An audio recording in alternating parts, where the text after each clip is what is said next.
Welcome to ज़ेर cricket. आज की वीडियो में हम देखेंगे कि किस तरह भारत के गैर जानिबदार सहाफ़ी ने भारतीय एयर चीफ की 6 जहाज़ गिराने के झूठ की पोल खोल दी है। और आज हम बात करेंगे भारतीय वायुसेना के प्रमुख air chief marshal AP Singh का अगस्त 9 तारीख को एक तकरीर बेंगलोर में, वहाँ पे उनका दावा कि ऑपरेशन सिंदूर के दौरान भारतीय वायुसेना ने 5 पाकिस्तानी लड़ाकू विमान और एक अर्ली वार्निंग या एक इलेक्ट्रॉनिक वॉरफेयर वाली विमान को मार गिराया। और इसके अलावा उस तकरीर में, उस भाषण में एयर चीफ मार्शल सिंह ने कुछ और भी वहाँ पे बातें रखी। इन तमाम चीज़ों के बारे में विश्लेषण करने के लिए, डिस्कस करने के लिए हमारे साथ मौजूद हैं स्टूडियो में सुशांत सिंह, जो एक सीनियर फेलो है येल यूनिवर्सिटी में। लंबे अरसे से डिफेंस और सिक्योरिटी इश्यूज़ पे आप लिखते रहे हैं, कैरावैन के आप कंसल्टिंग एडिटर हैं और इसके बारे में आप लिख भी चुके हैं। तो हम शुरू करना चाहेंगे सुशांत आपके साथ। खासतौर पे दर्शकों को ये सवाल उनके जहन में उठ रहा है कि air chief marshal AP Singh ने उनका ये दावा कि ऑपरेशन सिंदूर के दौरान 5 पाकिस्तानी लड़ाकू विमान हमने मार गिराए, इसके अलावा एक अर्ली वार्निंग या इलेक्ट्रॉनिक वॉरफेयर वाली एक एयरक्राफ्ट को भी, और एक और जो उन्होंने एक क्लेम रखा वो ये कि ऑन द ग्राउंड कुछ पाकिस्तानी एयरबेसेस में जो बॉम्बिंग आखिरी दिन को हिंदुस्तान ने वहाँ पे बॉम्बिंग की, तो एरोप्लेन के जो हैंगर हैं जहाँ पे एयरक्राफ्ट को पार्क किया जाता है, तो वहाँ पे भी कुछ पाकिस्तानी एयरक्राफ्ट को डिस्ट्रॉय किया गया। तो ये बहुत बड़ा एक क्लेम था और ये क्लेम तकरीबन 3 महीने के बाद आ रहा है। ऑपरेशन सिंदूर को वहाँ पे जंगबंदी जो है मई 10 को हुआ। आपको याद होगा, दर्शकों को भी हम याद दिलाएं कि प्रेसिडेंट ट्रंप ने इसका सबसे पहले ऐलान किया, उसके बाद भारत ने और पाकिस्तान ने इस चीज़ को कबूल किया। तो ये जो क्लेम है, पाकिस्तान लंबे अरसे से कह रहा है कि उन्होंने 5 या 6 भारतीय वायुसेना के लड़ाकू विमानों को गिराया, और इसके बारे में हिंदुस्तान ने पूरी तरह से कॉन्ट्रडिक्ट भी नहीं किया, उसको माना भी नहीं। लेकिन ये पहली दफ़ा एक ऑफिशियल प्लेटफॉर्म से एयर चीफ मार्शल का ये कहना कितना वजन रखता है और दुनिया की आंखों में ये एक कितना क्रेडिबल क्लेम, एक कितना क्रेडिबल दावा माना जाएगा।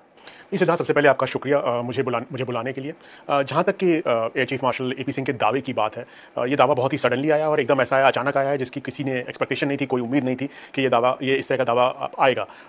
सबसे पहली चीज़ ये है कि जो उनके, अगर एयर चीफ किसी चीज़ का दावा करते हैं तो उसको हमें सीरियसली लेना पड़ेगा, हम उसको इग्नोर नहीं कर सकते। वो भारतीय वायुसेना के अध्यक्ष हैं, सबसे सीनियर अधिकारी हैं और उनकी बात में एक वजन है, उनका कहना एक बहुत वजन रखता है, बहुत मायने रखता है। ऑन द रिकॉर्ड बात कर रहे हैं, कैमरा पर हैं, पूरी दुनिया में बात जा रही है, अंग्रेजी में बोल रहे हैं, सब लोग सुन रहे हैं और आप उसको नज़रअंदाज नहीं कर सकते हैं। पर मुझे लगता है क्योंकि भारत एक डेमोक्रेसी है, हम पाकिस्तान की तरह ना मिलिट्री डिक्टेटरशिप है, ना अथॉरिटेरियन रजीम है, हमें एयर चीफ के इस बयान को एग्जामिन करना चाहिए और क्रिटिकली एग्जामिन करना चाहिए। उसको हमें ऐसे ही फेस वैल्यू पर नहीं लेना चाहिए और कहना चाहिए साहब एयर चीफ ने बोल दिया तो बात सही है। जो मिलिट्री डिक्टेटरशिप होती है पाकिस्तान या बाकी मुल्क है, वहां पर इस तरह के सवाल नहीं हो सकते हैं। एक लोकतंत्र में, भारत एक लोकतंत्र है, भारत में इस तरह के सवाल उठना बहुत जरूरी है और उठने भी चाहिए। तो इस भारतीय वायुसेना अध्यक्ष के बयान पर 2 या 3 सवाल साफ उठते हैं। पहली चीज बड़ी चीज ये है कि जो उनका पूरा जो एक बयान था वो एक राजनीतिक परिप्रेक्ष्य में दिया गया बयान था। पूरा उनका जो भाषण था, पूरी जो उनकी स्पीच थी, उसमें एक ओवरले था, एक अंडरकरेंट था राजनीति का। अगर आप देखें तो उनका जो सबसे मुख्य मुद्दा जो उन्होंने इस बयान में उठाया वो ये था कि साहब हमको राजनीतिक नेतृत्व ने खुली छूट दी थी, जो कि हम जैसा आगे बात कर सकते हैं वो शायद उतना सही नहीं है, उसमें एक कॉन्ट्रडिक्शन है। तो एक तो वो बयान एक राजनीतिक तरीके से दिया गया, उनका पूरा भाषण था जिसमें कि इस बात को कहा गया।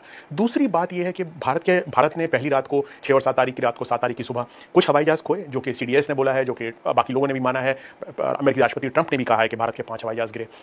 उस बारे भारत का तो नहीं बोले कि 5 गिरे, पर सबको पता है कि वो भारत की ओर इशारा कर रहे थे, तो उसके बारे में कोई बातचीत नहीं की। तो जैसा वो शर्लॉक होम्स की कहानी में है कि कुत्ता जो नहीं भौंकता है वो भी बताता है कि आपको कुछ बड़ी चीज हुई है, तो जब आपने उस चीज के बारे में बात नहीं की तो आपने अपनी क्रेडिबिलिटी को एक तरह से थोड़ा रिड्यूस कर दिया। अगर वो उसके बारे में जिक्र करते कहते कि हाँ हमारे नुकसान हुए, और जैसे कि CDS ने कहा 2 दिन तक हमने हवाई जहाज पीछे की तरफ उड़ाए, फिर हमने सीखा और हमने उसके बाद अच्छी तरीके से काम कर पाए, तो शायद थोड़ी ज्यादा क्रेडिबिलिटी इस बात की होती। दूसरी जगह पर हिट कर पाए, नूर खान बेस वगैरह पे आपने हिट किया है, कुछ हुआ है, पर जो ये 5 हवाई जहाज, 6 हवाई जहाज और बाकी चीज़ों की जो बात है, इसका कोई जिक्र किसी भी तरफ से अभी तक नहीं आया है। ना CDS ने किया है, ना पार्लियामेंट में हुआ है, ना किसी और व्यक्ति ने किया है, ना इंटरनेशनल मीडिया में किया है। पाकिस्तान के अंदर जैसा कि हमने देखा, उनका कम्युनिकेशन डिसिप्लिन बहुत खराब है, बहुत पुअर है। सिविलियन लोग तस्वीरें खींच के, वीडियो खींच के डालते रहते हैं हर जगह की, चाहे वो बहावलपुर से हो, मुरीदके से हो, बाकी जगह से हो, पर कोई भी इस तरह का रैकेज, कोई भी इस तरह का सैल्वेज, कोई भी मलबा, उसकी कोई तस्वीर नहीं आई है जो कि हमको दिखाए कि पाकिस्तान के 5 या 6 हवाई जहाज गिरे हैं। अगर पाकिस्तान के 6 हवाई जहाज गिरे हैं तो उनका मलबा कहीं गिरा होगा, उनके मलबे की तस्वीरें होंगी, कोई और रिपोर्टिंग होती। तो थोड़ा सा एविडेंस की कमी है।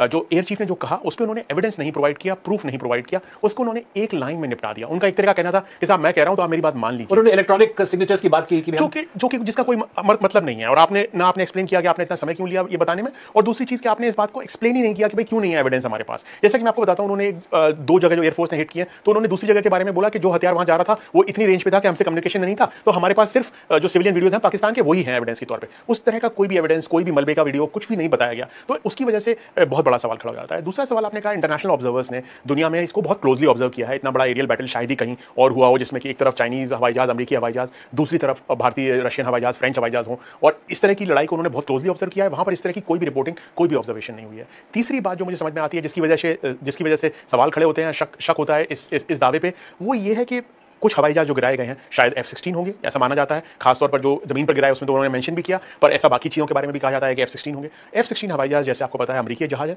और उसके अंदर America and user monitoring agreement के अंदर उनकी टीम वहां पर होती है, और वो टीम कॉन्स्टेंटली काउंट करती है। तो ऐसा नहीं हो सकता कि अगर वो हवाई जहाज गिराए गए हैं और वो खराब हुए हैं या टूटे हैं, ध्वस्त हुए हैं, तो उनका कोई रिकॉर्ड विदेश में या पत्रकारों के पास या कंपनी के पास नहीं होगा। तो इसलिए ये 3-4 चीज़ें हैं जो मिला के कई सारे सवाल खड़े करती हैं, और ये शायद अच्छा नहीं है। भारतीय वायुसेना अध्यक्ष जब बोलें तो उनको इतने ठोस तरीके से, इतने मजबूत तरीके से, इतने सबूत के साथ बोलना चाहिए कि कोई भी विदेशी, अंतर्राष्ट्रीय या कोई भी भारतीय उनके बयान पर सवाल ना उठा सके। मुझे लगता है कि इसको डिलीवर करने में, इस स्टेटमेंट को कैजुअली डिलीवर किया गया एक लाइन के अंदर, और इसमें बिना एविडेंस के डिलीवर किया गया, जिसकी वजह से बहुत सारे सवाल खड़े होते हैं। एक और चीज जोड़ूंगा इसमें सिद्धार्थ, इंडियन एयरफोर्स का रिकॉर्ड 2019 बालाकोट के बाद भी बहुत अच्छा नहीं था।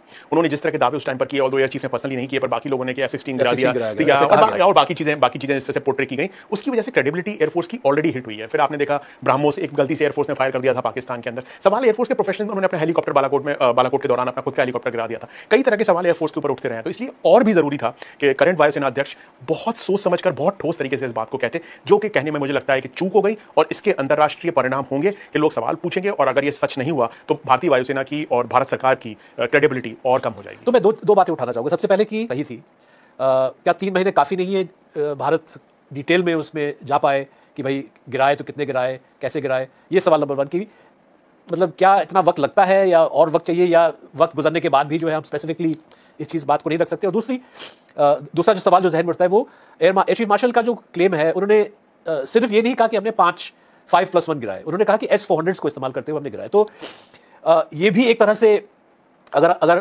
पाकिस्तानी विमान हम गिरा चुके हैं तो इन्फॉर्मेशन अमेरिका के पास होगा, क्योंकि F-16 की काउंटिंग वहाँ पे होती है।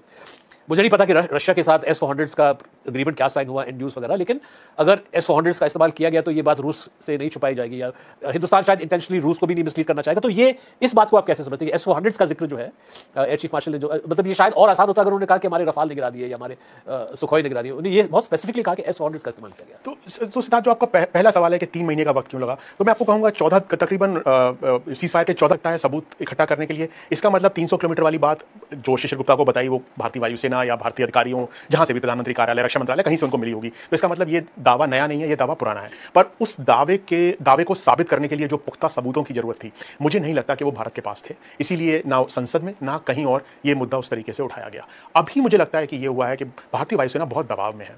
पहले दिन जो उनका नुकसान हुआ और जिसकी वजह से जो उनकी रेपुटेशन पर डैमेज है, भारतीय वायुसेना अध्यक्ष अपनी वायुसेना का हौसला बढ़ाने के लिए, मनोबल बढ़ाने के लिए और एक इंस्टीट्यूशनल इंटरेस्ट में उन्होंने इस बात का जिक्र किया जिसका कि उनके पास अभी भी ठोस सबूत नहीं था। उसके ऑफ कोर्स राजनीतिक परिणाम है, उसकी वजह से जो उनकी राजनीतिक स्पीच थी उसके अंदर वो पूरी तरह से ठीक बैठता है। अगले दिन प्रधानमंत्री मोदी जाके बंगलौर में वो बात कह देते हैं जो वो कहना चाहते हैं। तो मेरा मानना यह है कि 3 महीने का समय कम था। ये तो शायद जो बात शिशिर गुप्ता ने 14 दिन बाद रिपोर्ट की, वही भारतीय वायुसेना अध्यक्ष ने बात कही। अगर वो उसमें कुछ और सबूत देते, कुछ और बात दावे को समझाते, कुछ और जोड़ते, तो शायद मैं मान सकता था कि समय की जरूरत थी। मुझे नहीं लगता कि कोई ठोस सबूत इस वक्त तक है। किसी भी पत्रकार ने, जो कि सरकार के बहुत नजदीक है, वायुसेना के बहुत नजदीक, किसी भी पत्रकार ने उस तरह के सबूत अभी तक हमारे सामने पेश नहीं किए हैं। अगर सबूत आते हैं तो बिल्कुल साबित होगा कि ये सही था। दूसरी बात जो आपने कही कि S-400 का बार-बार मेंशन करना, वो शायद इसलिए भी है, ये एक अलग ही आयाम हो जाता है, इसका एक अलग ही नतीजा हो जाता है। अब सबूत की अगर हम बात करें तो पाकिस्तान का दावा जो पहले 24 घंटे में ही जो है उन्होंने क्लेम करना शुरू कर दिया कि हमने 5 या 6 भारतीय विमानों को गिराया, और उन्होंने इसमें कुछ जहाज़ों के नाम भी लिए, रफाल कहा, सुखोई कहा, मिग कहा, जागवार कहा। कोई ऐसा मतलब कॉन्क्रीट लिस्ट पाकिस्तान में, मतलब मुख्तलिफ अलग अलग क्लेम्स आ रहे हैं। जहाँ तक हम सबूत की बात करें तो मलबा जो 2 या 3 जगहों पे गिरी है इंडिया में, और जिसका फुटेज जो है आम शहरियों ने निकाल के सोशल मीडिया पे डाला, उसके बाद पत्रकार भी वहाँ पे पहुँच गए, तो ऐसा लगता है कि मलबा कम से कम 2 या 3 एयरक्राफ्ट का गिरा है हिंदुस्तान साइड में, जो लगता है कि जो एक तरह से पाकिस्तानी क्लेम को मजबूत बनाता है। उस प्रकार का सबूत पाकिस्तान के अंदर पाकिस्तानी जहाज़ों का गिरने का नहीं मिल रहा है। मतलब कि, और जैसे आपने कहा कि वहाँ पे मतलब जितना यहाँ पे स्मार्टफोन चलता है वहाँ पे भी चलता है, सोशल मीडिया वही 2019 के दौरान आपने देखा एलसी के पास हर जगह वीडियो बने हुए थे और खासतौर पे जब आम पब्लिक को नहीं पता था कि हिंदुस्तानी एयरक्राफ्ट ने सरहद पार नहीं किया और पाकिस्तानी एयरक्राफ्ट ने सरहद पार नहीं किया। इसलिए कहने का मतलब कि अगर मलबा गिरा है तो फर्स्ट इंस्टिंक्ट जो शहरी का वो लगेगा कि भाई दुश्मन का एयरक्राफ्ट है। जब भारतीय ड्रोनों ने जब लाहौर में या की जगह रडार पे अटैक किया तो लोग वीडियो बना रहे हैं ना, ऐसा कोई हमला नहीं है इसका वीडियो नहीं बनाया कोई भी इंसिडेंट का। तो एक तरह से अगर हम अंतर्राष्ट्रीय एनालिसिस की बात करें, जैसे फ्रेंच एयरफोर्स चीफ ने कहा कि हमारे पास सबूत है 3 एयरक्राफ्ट का। एसोसिएटेड प्रेस को उन्होंने जुलाई में इंटरव्यू दिया था जहां पे उन्होंने 3 भारतीय एयरक्राफ्ट का जिक्र किया। उस किस्म का कोई ऐसा क्लेम अभी तक सुनने में नहीं आया है जहां पे कोई इस बात को कहे कि हाँ पाकिस्तानी एयरक्राफ्ट गिरे हैं। एक मुझे रेफरेंस मिला शायद, डू यू थिंक जो सबूत हम पेश नहीं कर पा रहे हैं, क्या ये इसकी कोई ऑपरेशनल वजह हो सकती है? मतलब मेरी बात हो रही थी किसी रिटायर्ड डिप्लोमेट से, इंडियन डिप्लोमेट से, कि हमने कहा कि भाई ये थोड़ा सा अजीब लग रहा है कि पाकिस्तान ने ये क्लेम किया है और हिंदुस्तान जो है क्लेम कर रहा है, लेकिन कोई सबूत हम दे नहीं पा रहे और ना ही हम अपने लॉसेस को एक्नॉलेज कर रहे हैं। CDS चौहान ने एक्नॉलेज किया लेकिन इस बात को दोबारा जो है दबाने की कोशिश की जा रही है। तो इन्होंने फरमाया कि नहीं हो सकता। जैसे कि आपने देखा कि भारतीय एयर चीफ ने झूठा दावा किया था कि भारत ने पाकिस्तान के 6 जहाज़ गिराए हैं। जवाब में भारतीय गैर जानिबदार सहाफ़ी ने कहा कि हमने 6 जहाज़ तो दूर 6 चूहे भी नहीं गिराए। भारतीय एयर चीफ सरासर झूठ बोल रहे हैं। अगर आप भारतीय मीडिया का रिएक्शन पाकिस्तान पर, पाकिस्तान की खेल और सियासत पर देखना पसंद करते हैं तो चैनल को सब्सक्राइब करें।